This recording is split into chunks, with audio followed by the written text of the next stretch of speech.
Hello, everyone, and welcome to Tea and Conversations. My name is Karen, and this channel is dedicated to talking about everything that has to do with our emotional health. Normally, I would have conversations and have a special guest. Today, I do not. It is just me. So, if you're here for the first time, thank you for joining me. Be sure to look at the channel and review the other videos that I have on there that are conversations with special guests. I will have more in the future, but for today, it is just me. If you've subscribed to this channel and you've joined me again, thank you so much. I really appreciate your loyalty. So today, I want to talk about some topics that are pretty heated, but are very prevalent in our society right now. And I think that it is time for us to take a stand and speak about these things. In the future, I just want to let you know, I do plan, I don't know if this will be a conversation with a guest or like me here with you. I have been asked several times when I talk about doing the work to heal from trauma and abuse, what does that mean to do the work? So I am going to be addressing that. I have been working on some notes for that. I've got to finish those up, and it's probably going to be a multiple videos, because there's a lot to say about it, and I don't want to overwhelm you with just one video. But I want to make sure that I cover it well and that you are informed. And again, this is my experience. This is from my experience. Not everyone's experience is the same. But I think there'll still be a lot that you can pull and glean from that. So I'm working on that. All right. But today I want to talk about our society and a lot of things that have been in the news recently. And it's not good. It's not good. So many of you know I wrote a book called You Are Not Alone. I published it in 2021. And it's been doing very well. I've had a lot of feedback, and basically it's my story of healing from childhood abuse. And so I do talk about the abuse, and then the majority of the book, though, is talking about the healing journey that I've been on for almost 20 years from that.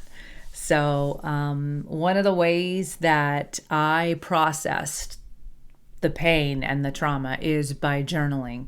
So that's a lot of what that is. It's a lot of expounding on my journal entries. Some of the journal entries I do just put in there so you can see where my head was at the time. But then a lot of it is just, taking that information and putting it into the book. Because again, I feel like this is so needed to be having conversations about these issues. And this is multifaceted topic that is here.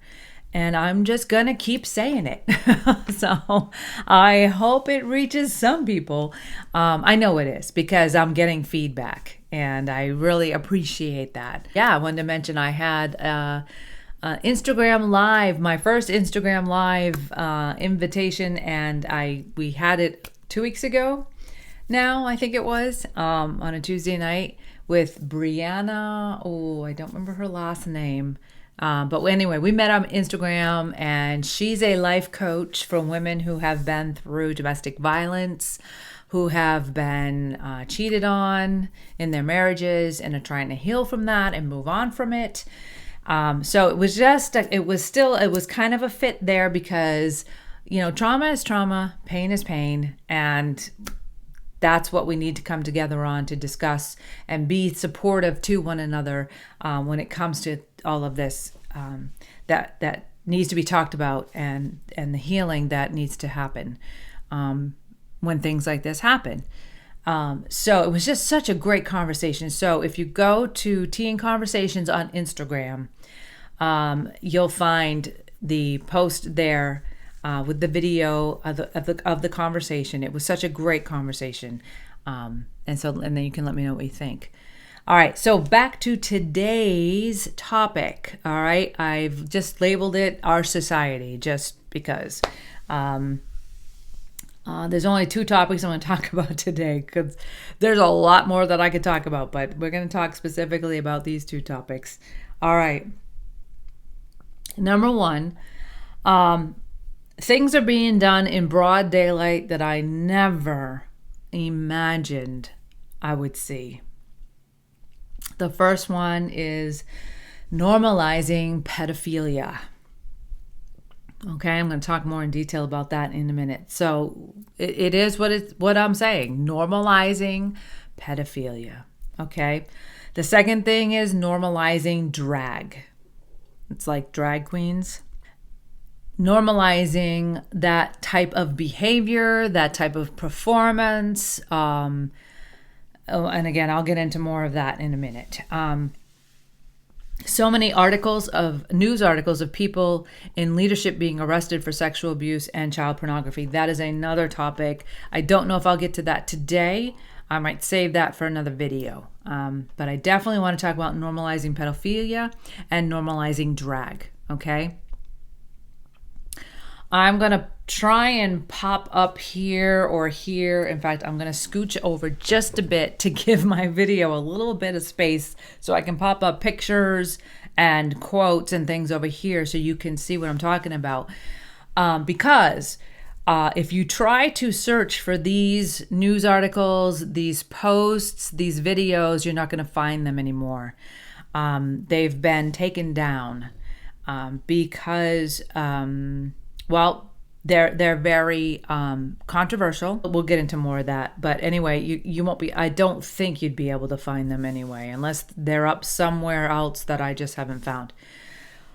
All right, so as far as normalizing pedophilia, there is a licensed professional counselor and sex therapist who describes pedophiles as a marginalized and vilified group. Prefers the term minor attracted persons, okay? And so this picture I'm going to put up here, her name is Miranda Galbraith, and she is a self-described licensed professional counselor and sex therapist in Erie, Pennsylvania. So I do not know what that means. I've tried researching that and getting more information about it, but I can't find any. So if you find something, let me know. So she's self-described. So and maybe that's because in this article they didn't check it. They didn't fact check it. So she could be licensed. I don't know. I don't think they fact checked it. That's probably what that means. Anyway, so she has described pedophiles as what I just had read. As she says, the word pedophile has become a judgmental, hurtful insult and used to harm people. This is the problem, okay? Pedophiles are getting more support than the victims.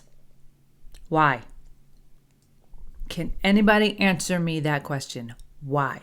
And I don't care what group, what circle of people you are in. It is the same thing over and over and over again. And I do not get it. Why are we not holding people who harm children accountable? Why are we trying to make it so that, oh, but they're just misunderstood? Okay. The next person who also feels like these people are marginalized, all right, he was a professor in Virginia. Well, let me just, I'm trying to, Here we go. Just trying to zoom in on it. Okay, a Virginia professor is under fire after saying sexual attraction to children isn't always immoral. Sexual attraction to children isn't always immoral. And his name is Alan Walker. He got a lot of exposure about this. In fact, he got fired after posting this video. And that's probably why you won't find his video anywhere. Okay, he was taking heat for saying it isn't necessarily immoral for adults to be sexually attracted to children, prompting college officials to put out a statement clarifying the claim.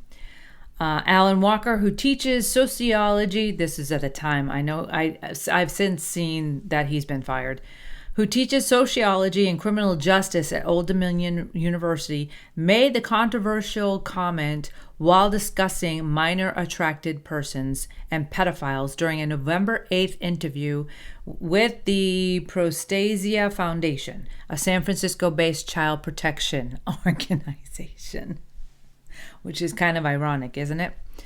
Walker was discussing their book, A Long Dark Shadow, Minor Attracted People and Their Pursuit of Dignity, when he insisted it's important to use that terminology instead of pedophile because it's less stigmatizing. Okay, listen, people. When our society puts priority on making people who abuse children feel accepted, we have gone down the wrong path. We have gone down a path of evil. Okay? I know this is not going to be popular to say, but I really don't care. And if you don't like it, you don't have to keep watching. But I'm going to speak loud and boldly and as many times as I need to that this is evil. Okay? And unless you've been a victim, you have no idea, possibly, how evil this really is. To minimize children like this is disgusting. It's absolutely disgusting. And so I feel a huge obligation as someone who was a victim of childhood sexual abuse to speak loudly on this and to speak clearly on this, that to normalize pedophilia, to not marginalize a pedophile, to help them feel not judged, to help them feel accepted. Oh, I'm sorry. You need to be held accountable. To say that to be sexually attracted to a child is not immoral is evil. Evil. And that's what I'm going to call it. And that's what we're going to say. I cannot say this emphatically enough. The harm, the damage, the pain that you put a child through when you sexually abuse them is evil. That's the only term that there is for it. And you need to be held accountable. Okay? Once you're held accountable, and you go, why aren't we talking about how to help these people who are attracted to children, who are, for whatever reason, turning to children like that? Why don't we talk about how the process, how we get them to hopefully be a person who contributes positively to society? Why aren't we talking about that? Instead, we're trying to see how we can accept their behavior. No. That's just, no. No. And I will fight against it for as long as I'm breathing. You understand what I'm saying? This is serious stuff. And again, we have got to speak up loudly about it and against it for the sake of the children today. This is going to lead to really bad things down the road if we don't. Really bad things. And I hate to see the state of our society if we continue down this road. So I don't know if there's much more I can say about it. I think you're all pretty clear how I feel. This part of this is going to be in my second book. I'm going to talk about this and what we need to do as a society. And that's why, as a society, we have to stop hiding from this topic. We have to stop turning away from this topic. We need to deal with it head on and say no more. No more are we going to shy away from this topic and allow the shame of this to dictate what we do and and how we talk about it or not talk about it. No more. It is time to face it head on. And for anyone we know who has perpetrated sexual abuse on a child, it's time to learn how to deal with those people. Okay? I have people in my life who are trying to deal or are trying to interact with my father. All right? For those of you who have not read my book yet, it was my father who sexually abused me. There are people who are trying to interact with him. And I get how difficult that is. It's difficult to understand. Okay, now that I know this, right? Because these people did not know for many, many, many years, for decades, that this had happened between him and I. And so now they're trying to interact with him. And I get the gamut of response. I get the response that, and I've talked about this before, that he is, you should forgive him, especially when they find out I am not interacting with him and have not for probably 12 years now. I have not interacted with him. The first thing they'll ask me is if I've forgiven him. And I have to tell you people, that is not the first thing you ask a victim of sexual abuse. You just don't. You don't. You show support. You show that you're there for them. Ask them about their healing, where they are in the process. Let them know you are so grieved by what happened to them. And so sorry that another adult abused them in this way and behaved in such a evil way towards them. You let them know that first and foremost, because that's what they need, okay? And it's what they need that should come first, not what the pedophile needs. The fact that you ask, have you forgiven him, says to me, you're more concerned with what he needs, with what the pedophile needs, than with what I need. Okay? I understand at this point in my healing how important it was for me to come to the point where I could forgive my father. So in case you're all wondering, yes, I have forgiven him. And I continue to forgive him because when it comes to trying to wrap my brain around how adults can treat children this way and behave this way towards children, it makes me angry. And so I know that I need to continue to bring that into perspective so that I can respond responsibly, okay? But it still makes me angry. That behavior makes me angry, and it will always make me angry. It does not mean I have not forgiven my father. My father is in God's hands. I have placed him there. I cannot have interaction with him. It is not healthy for me, because I believe what a lot of people do not understand is pedophilia. A person who sexually abuses a children, it's not only about that act. They are manipulative. They are control freaks. They are power hungry. They are most times narcissistic. All right? So it's a very complicated situation. And to try and whittle it down or minimize it and make it minimal to you just have to forgive is insulting. Is insulting to a victim. And it needs to stop. That type of interaction needs to stop. It is not supportive to a victim. And I'm sorry if you're a pastor and you're listening to this and you don't agree with this and this is hard for you to hear, but you need to hear it because there are people in your congregation who are suffering and who are feeling shame, who are so burdened down with shame that they are possibly on the verge of a breakdown emotionally. I have no doubt in my mind, But they push through, they come every week, put a smile on their face, because that's what they're supposed to do as a good Christian. And they're supposed to claim that they've forgiven their pedophile, their abuser.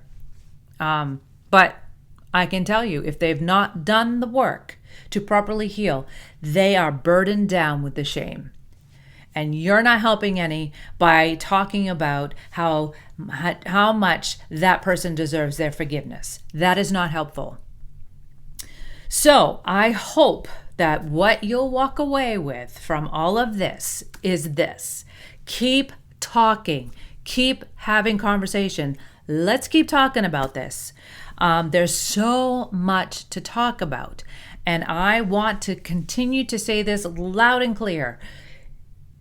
Normalizing pedophilia will lead to our society completely falling apart. Guaranteed. And wrapped up in that normalizing pedophilia is also normalizing drag. When I see all of these videos and posts on social media of these family-friendly drag shows at libraries, at restaurants, I'm losing my mind, people. I am losing my mind. I think, what the heck are these parents thinking? Bringing their children, and they're in the videos. You see the children walking up to the drag queen, handing her a dollar bill, we know it's not a her. They're men dressed as women, handing them a dollar bill. And then you see videos of children putting on costumes and being taught how to dance like the drag queen. Oh, I'm going to lose my mind. Seriously. This is just so wrong on so many levels. And they are grooming an entire generation of dysfunction, of kids that will be traumatized and not be able to be a functioning adult in society. A healthy, functioning adult. And I blame the parents. Because they're taking them there. If you don't go, the show can't go on, can it? Now, I want to applaud an organization that has been started, Gays Against Groomers. That's what it is. And unfortunately, I have been seeing a lot of posts from them against these family-friendly drag shows. I've seen drag queens speaking up against these family-friendly drag shows, saying exactly what we all already know. This is entertainment for adults. And not all adults like to partake of that entertainment. But that's what it's for. It's sexualizing dance. That's what it's about. What the heck are you bringing children into it for? That's sick. It is just sick. So I am so grateful to see that, and I continue to applaud them for standing up against it. Gays Against Groomers. Check them out and support whatever they're doing, because I think that's fantastic. Fantastic. Whether or not you agree with the gay lifestyle or not doesn't matter within this issue, with this topic. We have got to protect our children. In fact, I think they even put out t-shirts that say, protect the children, because that's how important this is. Okay, I'm going to take this back down a few notches.